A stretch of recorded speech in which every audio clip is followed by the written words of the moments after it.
I'll go ahead and call this meeting to order at 5:34.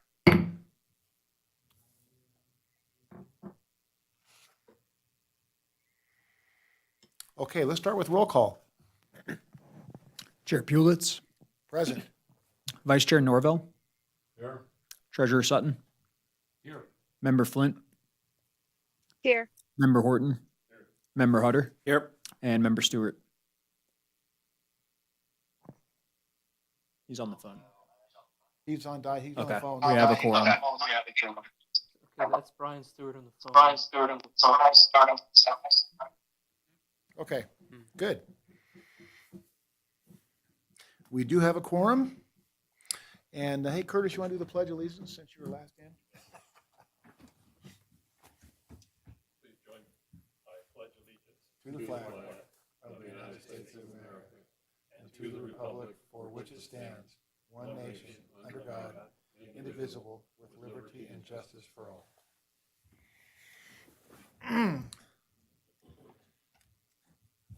As always, you were forwarded the minutes from our last meeting. I'm sure you all had a chance to review them.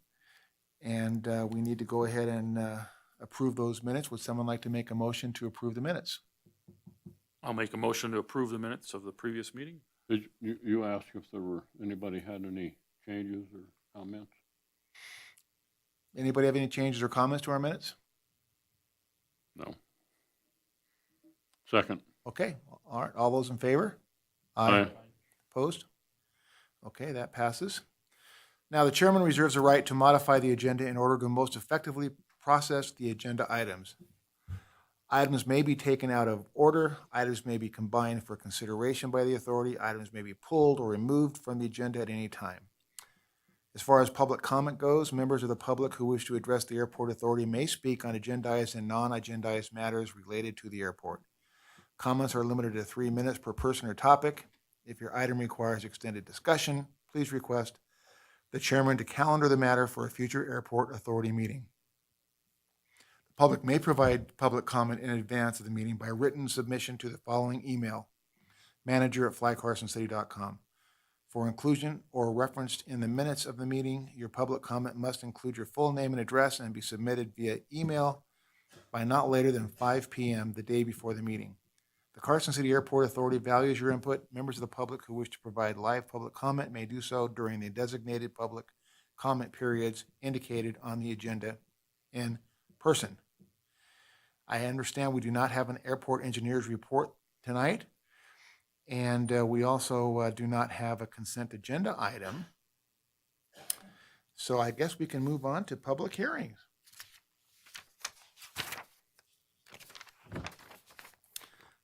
Our sole agenda item tonight is for discussion and possible action. This is agenda H1. Approve Regional Emergency Medical Services Authority, REMSA, as a Class 2 FBO providing air medical transport service to Carson City and surrounding region, including services provided by their Care Flight Division and their Part 135 entity, Air Methods Corporation, for use by REMSA. Staff summary? Okay, so working with REMSA throughout this process has been really pleasant. They're a very professional company. There are some moving parts to this application. It's a little bit not standard. If you look at the proposed motion, REMSA is the parent of Care Flight, which is just a division of REMSA, and also there's another company involved, Air Methods Corporation. This approval is going to be for REMSA for the FBO permit to be able to utilize the Care Flight Division and Air Methods to run this operation. We did it this way because any company operating at Carson City Airport providing a commercial service needs to have an FBO permit. So we made sure that the full scope of their operation was covered by this agenda item. The operation itself is air medical operation. Most of you have probably heard of REMSA or Care Flight. They've been coming in and out of our airport for a very long time. I've personally been involved with search and rescue operations where they were deployed, and they've always been fantastic company. Um, they presented a very good application, and they had checked all the boxes, the required boxes. Um, they did present adequate financial statements, which are not included in this package, but those have been reviewed by myself and Steve Takis. They've also provided insurance. I did request some additional items to be included with their application. One of them directly addresses a fuel trailer that they'll be utilizing. Their fuel trailer operation would normally require a self-fueling permit if they were not operating with another FBO. But they have come to an agreement with Stellar Aviation so that they will be operating under Stellar's SPCC plan and their spill prevention and containment plan. And they will be operating under their Stellar's supervision. So they will be, all of the requirements from the self-fueling permit are met by them operating under a Class 1 FBO that already has that fuel service. If they were to start trying to sell fuel to other parties or acquiring fuel from other sources or something like that, then they would still be required to get a self-fuel permit. But you see in this packet, they executed a letter from Stellar where it's signed by both parties that they will be operating under that Class 1 FBO for that fuel operation. So that covers the bases for that. So they won't be required to have an additional self-fuel permit as long as they're operating under that criteria. Also, there was safety concerns about the arrival and departure from the south ramp to the Stellar hangar with a helicopter like that. Throughout this process, they presented multiple approaches and departure procedures. We reviewed them all in detail, and ultimately we decided that they need to have more freedom than us tying them down to a specific approach or departure. You do see the letter where they get into detail about this attached, about their plan, and it's essentially they're going to follow standard procedures. Now, one thing about this company is that they operate in hazardous environments all the time. That's what they do. For them to be able to do a steep departure and arrival from the ramp, it is within their skill set and within their helicopter's performance envelope. Going straight up and straight down is very difficult for a helicopter and for a helicopter pilot. However, they've proven that they're more than qualified to do so with no issues. I gave them an interim approval for this operation, so they have been operating out of Stellar for about a month, and we've been able to watch them come and go. And as suspected, it's been very safe, and they've not created any hazards for any other aircraft. Some particular concerns that were brought up was their crossing the active runway. They will be primarily coming and going from the north, so they will be crossing the active runway.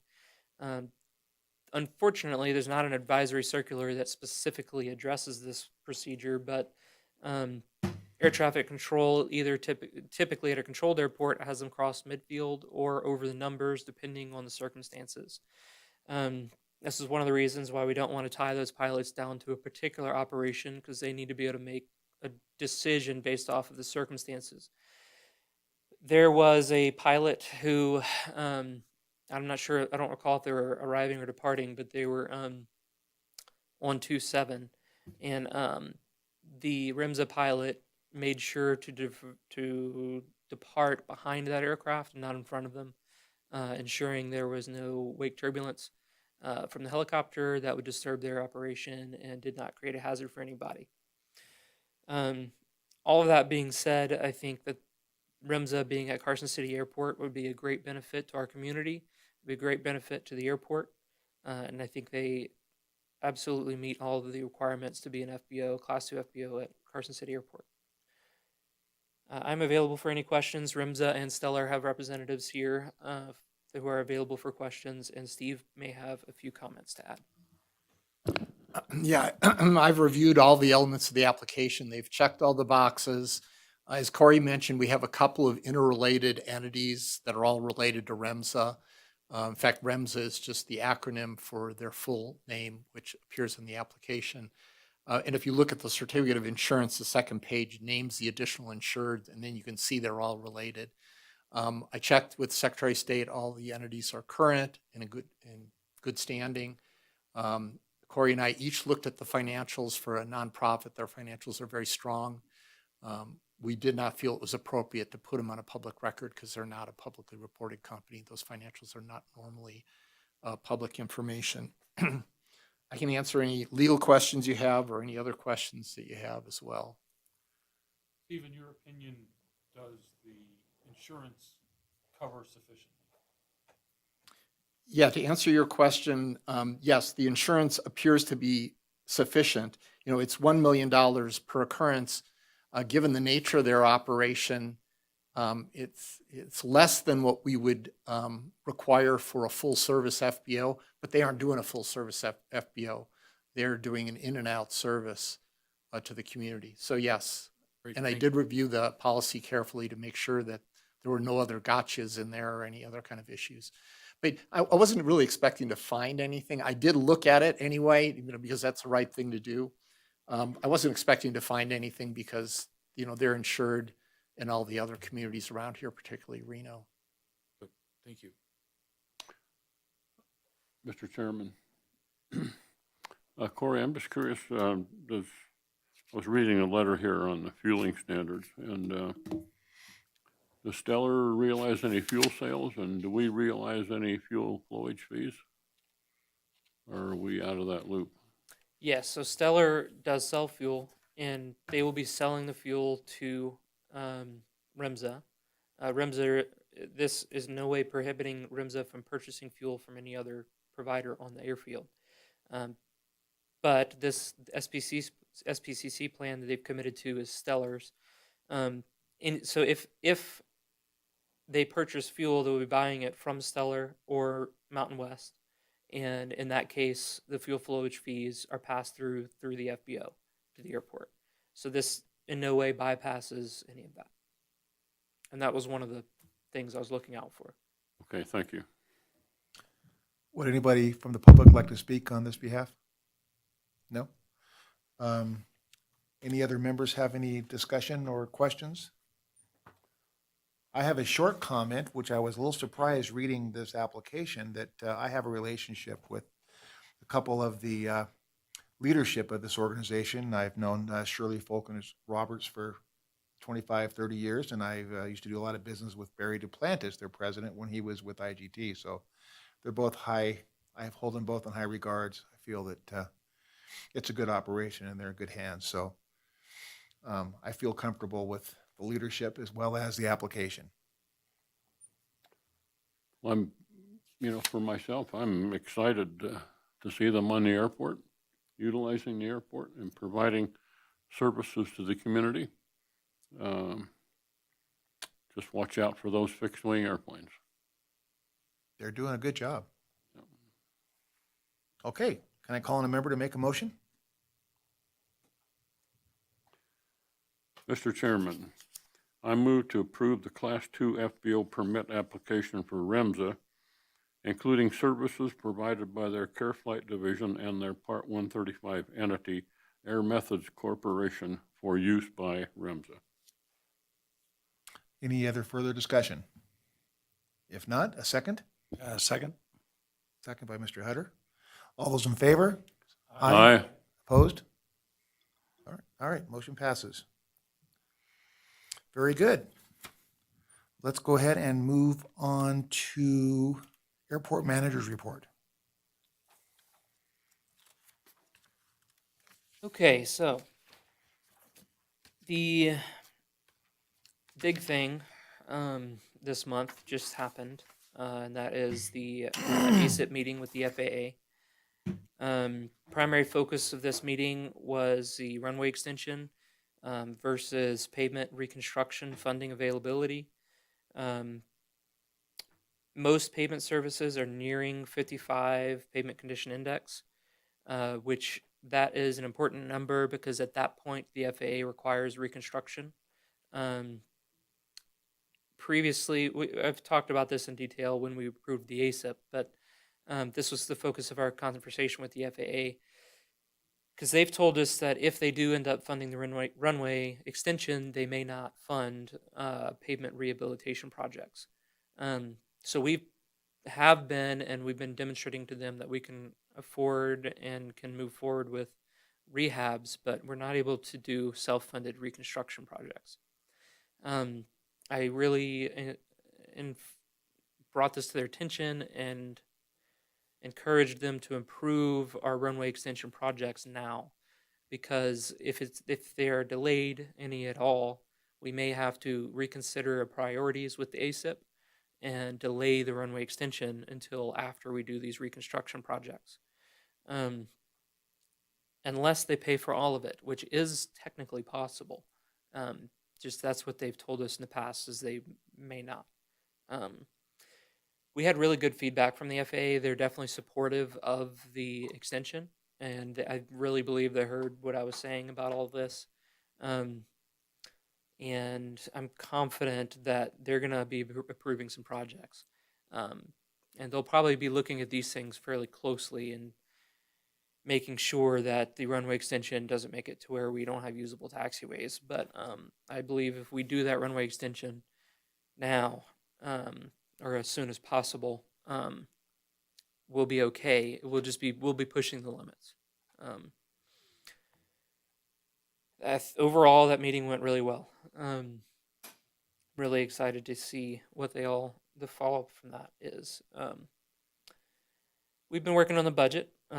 Jim will give you more information on the budget progress on the treasurer's report, but that's been something we've put a lot of energy into this month. I've been working with potential developers for new hangar development. We continue to have really high interest in hangar development at the airport. I did receive one potential site plan from one of those developers, which a lot of time there's a lot of talk and not much action. This was really good to see some actual action from one of these developers.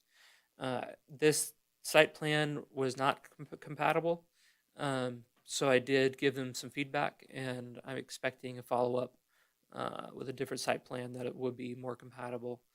So hopefully we'll see a new lease from that soon. I added this line item in here. I've had a kind of an increase of noise complaints. Not overall, but kind of from specific individuals. I'm not really able to identify exactly why. There was only one actual issue, and that was a low-flying helicopter. It was not REMSA. It was a valid concern that I addressed with the helicopter pilot. However, the other complaints that I've received had no merit. There was no violation of the noise abatement procedures, and there was not anyone creating any hazards. I bring it up because one of the complainants expressed a very firm dissatisfaction with my performance in investigating the noise complaints. I investigate every single one of these noise complaints in detail, and I follow up with all the pilots. Sometimes it does take me a little while to get to them. I have some pending right now, but of course, due to weather events like this and preparation for the board meeting and that sort of thing, it's gonna take me a little bit of time to get to them. However, it's something that we take very seriously. We want to be good stewards for our community and good neighbors, and the airport is an asset to our community, and we want it to remain that way. I will continue to do that. And it's I'm sorry that person felt that way. There's not much else I can do outside of what I've done for it, and I wish there was more we could do, but there's only so much. SRE building is coming along. The weather has contributed to some delays. We do have an updated schedule on that project, and that is attached. It's a fairly detailed Gantt chart. So we should be expecting that to be completed in a couple of months right now. Hopefully we don't see any more delays, but this weather is definitely creating some already. So that may not delay the overall timeline of that completion date. But we're getting close. Also, with that project, we are expecting to approve an additional change order. This is a change order that I was originally opposed to, but after looking into the specific details of why it occurred and why we ended up with the change order, we determined that we should approve this change order. It's really, really small in the scheme of things. It may not even actually require board action. I'll be looking into that, and it may be on the next agenda. I'll be attending a couple of conferences coming up. The Washington, D.C. Government Issues Conference. I attended that conference last year and was able to have discussions about the importance of runway extensions in the state of Nevada with FAA leadership. Following that meeting, I attended another meeting where at the NVAA, where the director of airports directly mentioned supporting runway extensions in the state of Nevada. I think my efforts in attending that conference and vocalizing the importance of runway extensions for not just us, but for the state has paid off. And I want to continue to pursue that until we get approval of those runway extensions. This is not an issue just for Carson City. There is a growth in jet and turboprop aircraft across the United States. And we need longer runways to accommodate these aircraft. Also, I'll be attending the Western Nevada Development District annual conference, and I'll be speaking on the transportation panel. I think this is important to attend these non-aviation conferences and contribute. I often go to these, and I find myself to be the only aviation professional there. But the reality is, aviation is a service that we provide to our communities. And each of these communities, as they grow and develop, need to know and understand the importance of what these airports are providing for their communities. And while this is not specifically for Carson City, as aviation is successful across the state of Nevada, it will help Carson City Airport become successful and will help us provide a good service for our community and overall rise our state to a better standard. I think as a whole, the state could better utilize aviation. And I hope to contribute to these conferences and help make that happen. So we have the fuel flowage fees and airport operations numbers. I have 2 pages here. One is for the complete numbers for last year, and then the next one is just for January. We saw the trend continue of higher fuel sales and slightly lower airport operations. This is supporting that we have more jet and turboprop corporate aircraft using the airport. For January, we see an increase again in fuel sales and a reduction in operations over the previous year. And I'm actually kind of surprised. I would have suspected more because of the winter we had, but I guess we kind of had a light January last year too. So there's one additional item that I included here is a map provided by Rick Lee. This is additional mowing that was completed this winter season. Normally during the winters, we're not able to do additional mowing like this, but he took advantage of the light snowfall we've been getting, and they've accomplished some mowing in the triangle area, which you can see detailed in that map. It's very important for the airport to maintain or to reduce wildlife habitat. Wildlife habitat, of course, attracts animals to the airfield, which are hazard aircraft. Taking these types of actions when able to definitely makes the airport safer for everyone. It's both safer for the wildlife and for the aircraft to do these types of things and reduce those attractants. This is better for all parties involved. And that is all that I have for the manager's report, and I'm available for any questions. Mr. Chairman. Corey, I just wonder if you could give, for the benefit of the public and for us on the board, just an update on the night approval for our RNAV GPS 27 approach. Unfortunately, I don't have any additional information from last month. I was going to include the same item in the manager's report, but it was exactly the same. We're in queue, and we don't have any update from that. I've reached out to every party that I could, and they all tell me the same thing. It's not our department. There's nothing we can do.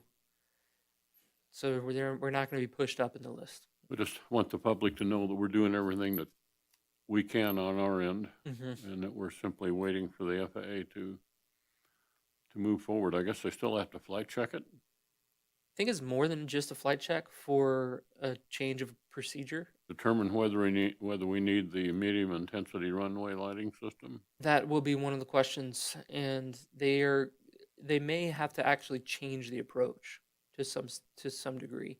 So I don't expect that to happen. However, they're not just looking at it from a flight perspective, they're looking at the whole procedure. So the procedure team this is probably a really in-depth process that they go through. I know the studies that Lean Engineering did to come up with the different potential outcomes were very extensive. That was a very expensive grant project, and that was one of the grants was just that. And so the FAA is probably doing their due diligence on their end, doing the same kind of fairly complex analysis. So that's probably why this is a long process. Just want everybody to know that it's still alive. No. Yeah. Thank you.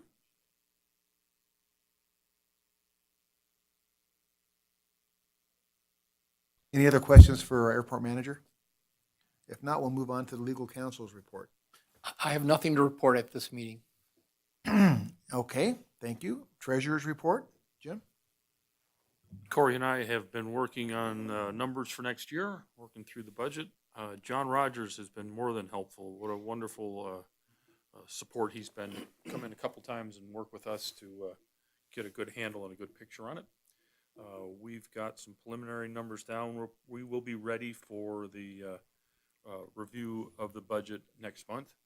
And so it's all in motion at this point. That's it. Thanks, Jim. Anybody have any questions for Jim? Okay. Is there any other reports or comments from members of the Airport Authority? No? Any public comments at this time? Nope. Okay. We don't really have any agenda items published yet or prepared yet for next month, but we will be providing you all with what we have as soon as we get them in order. With that, I guess I can call this meeting adjourned.